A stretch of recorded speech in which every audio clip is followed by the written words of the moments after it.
Welcome back to the Citizen channel. We're all staying safe and well as we get ready to welcome Plymouth. Yes, Plymouth Argyle to the Etihad for FA Cup Round 5, 5:45 p.m. kickoff. Yes, 1st of March 2025. Quarter-final place up for grabs. Yes, last real chance at silverware. Domestically, anyway, of course, we've got the Club World Cup to look forward to, or not look forward to, depending on how you're looking at that one.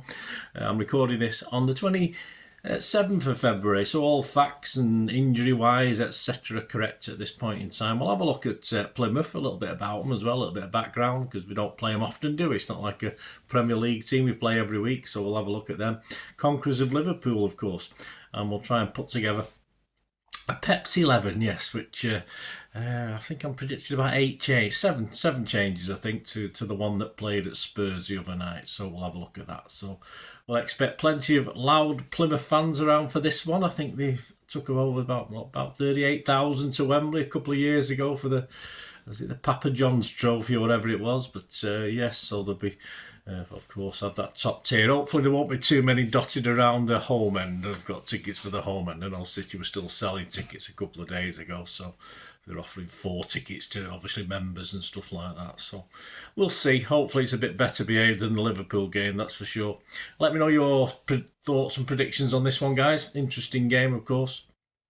Firm favourites. We'll talk about the bookies later on as well. It's on ITV4, and now we've got VAR as well. Now it hasn't been used, of course, up to round 5, but VAR is back for this one. Although I wouldn't have minded just use it for the quarterfinals. I wouldn't have minded another one where you just can look at the linesman and know everything's okay without VAR getting involved.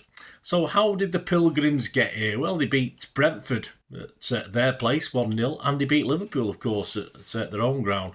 So 2 Premier League scalps already.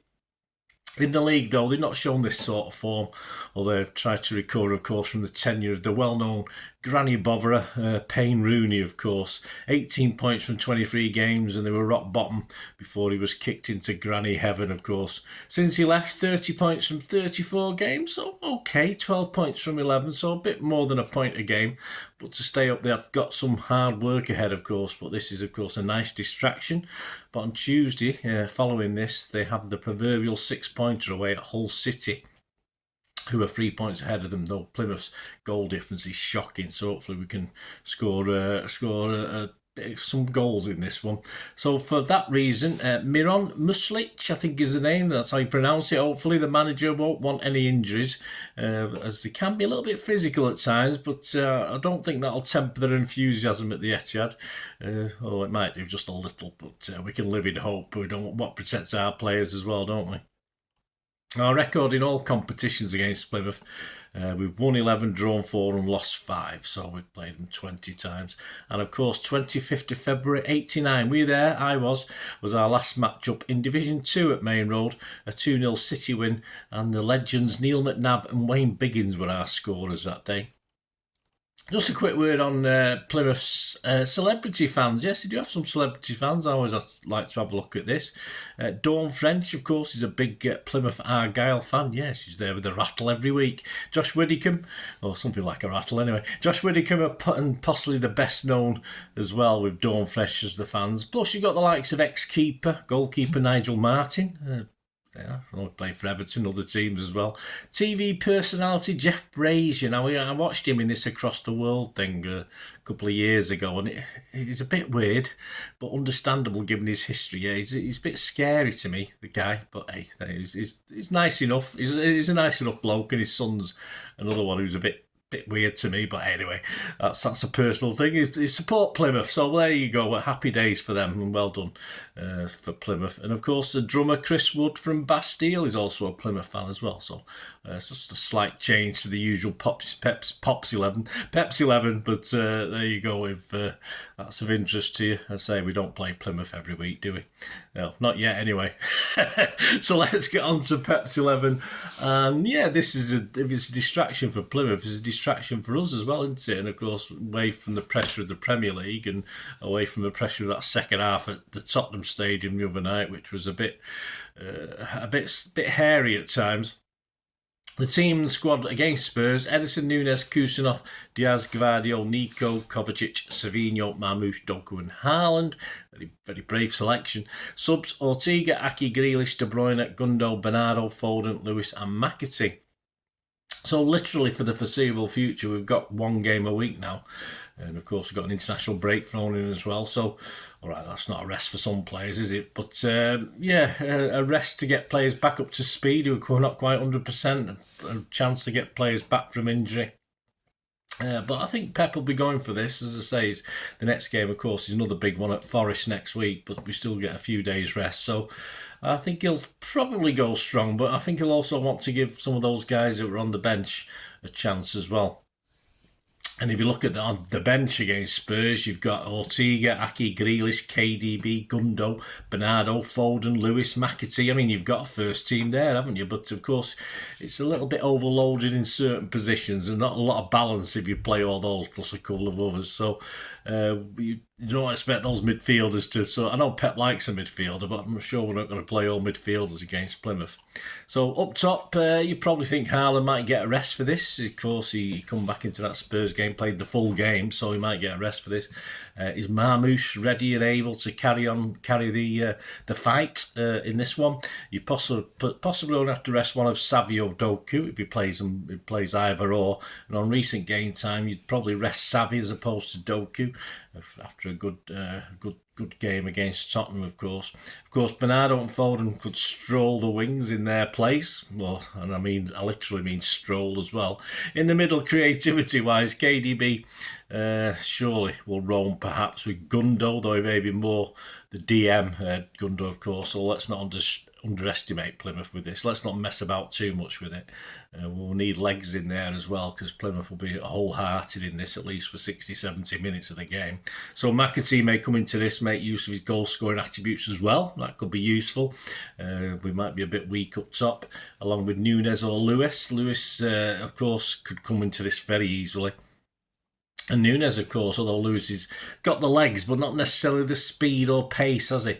As far as centre-backs, Aki may be able to start, and why not play him alongside a still underused Kusanov, if he's fit enough. If Kusanov is raring to go still, he's playing really well, which means Lewis may switch over perhaps to left-back. He might play right-back. But, of course, you've got Aki as a left-back option as well, don't forget. Anyone likely to feature from the game against Leyton Orient? Any of the younger lads? Because they don't seem to be getting a look in now, do they, with these new purchases we've made and people coming back from injury? Well, I'm talking the likes of, we've got the young lad himself, haven't we? Heiss. He was in the squad against Leyton Orient. O'Reilly, of course, and Mubama up front was an option, wasn't he? Well, surely Rice or Heiss is an option for centre-back alongside perhaps a returning to match fitness Diaz or Kusanov. So he's an option there if you want to play Aki left or right back. O'Reilly could feature, though Nico Gonzalez may be rested. So alongside one of the older heads, perhaps, stick O'Reilly next to Agundo. Something like that. Bob is back in training. We're going to see him on the bench. So it's going to be incredible. As you can probably gather from this, it's going to be incredibly difficult. So I'm going to make 7 changes to that Spurs starting lineup. If I get 3 or 4 right, I won't be surprised. If I get 7 or 8 right, I won't be surprised. It's just so hard, this one. So please let us know your thoughts as well, guys, because I've mulled this over, and it's just really... As we get players back, it's obviously a bigger squad. It's getting harder and harder to decide who's really fit and who's ready to play, etc., etc. So I'm going to go with this as my 11 anyway. Let me know your thoughts, guys, on this one. Ortega in net. Then I'm going to go Nunes, Heiss, Diaz and Aki. Interesting defensive line. Gundo and O'Reilly, for O'Reilly's legs to help Gundo there. KDB sort of in front of him, sort of spraying things around, hopefully. And up front, Savi. McAtee, why not make use of his goal-scoring attributes? And Marmoush, give him another game. As long as Marmoush is happy and he's playing well and he's doing okay, why not start Marmoush again, give Haaland the rest? So Ortega, Nunes, Heiss, Diaz, Aki, Gundo, O'Reilly, KDB, Savi, McAtee and Marmoush. As I said, if I get 8 or 9, I'll be happy. If I get 3 to 4, I won't be surprised, in fairness. But I can get 2 or 3. Who knows? We've got that bigger squad. I might be totally wrong. Right, there you go. Let me know your thoughts, guys. My prediction for this one, I haven't got Andy Morrison's prediction this week. Anyway, he stopped following me on X. He used to follow me on X, and I used to follow him back. So I still follow him, but I don't think he follows me anymore. But I'll let him off. But I say it might have just dropped off over time. A lot of my social media was dropping off over the last few months. I've managed to get some of it back on track now again. Not for any lack of effort from me, just the formulas and the way they do it, the logarithms, all this garbage. I mean, it's certainly affected my potential for getting in contact with people all through my various social media. Anyway, my prediction for this one. They're not great defensively. They let a lot of goals in. We've got to believe we can score at least 2 or 3, but why not score 4? And we'll give them a goal. We'll give them a goal as well. Give them to nick a goal because they took the scalp of Brentford and Liverpool, so we've got to show them respect. But we've got to. It's not going to be a 1-goal difference, surely. I've gone 4-1. I've gone 4-1 for City, even with that much changed team. And get 12-1 on average for that as well. Some other odds at the 25th of February. When did I do these? 25th, 26. I updated these. 26th of February. I'll just alter that while I'm here. To win the FA Cup, City are 15-8 favourites. Newcastle are 6-1. Villa are 7-1. United are 10-1. And if you're a Plymouth fan and you're optimistic, you can get 200-1. Although in fairness, it's probably 2,000 bit fairer from the bookies, wouldn't it?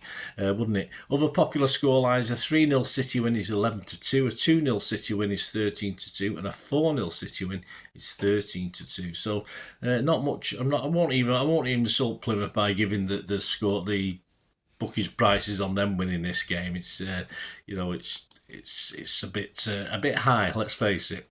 Match odds.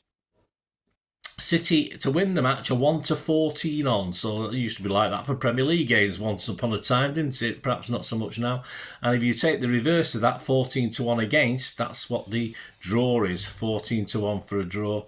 And for Plymouth to win this one, you can get 40-1. There you go, guys. Fill your boots, Plymouth. 40-1.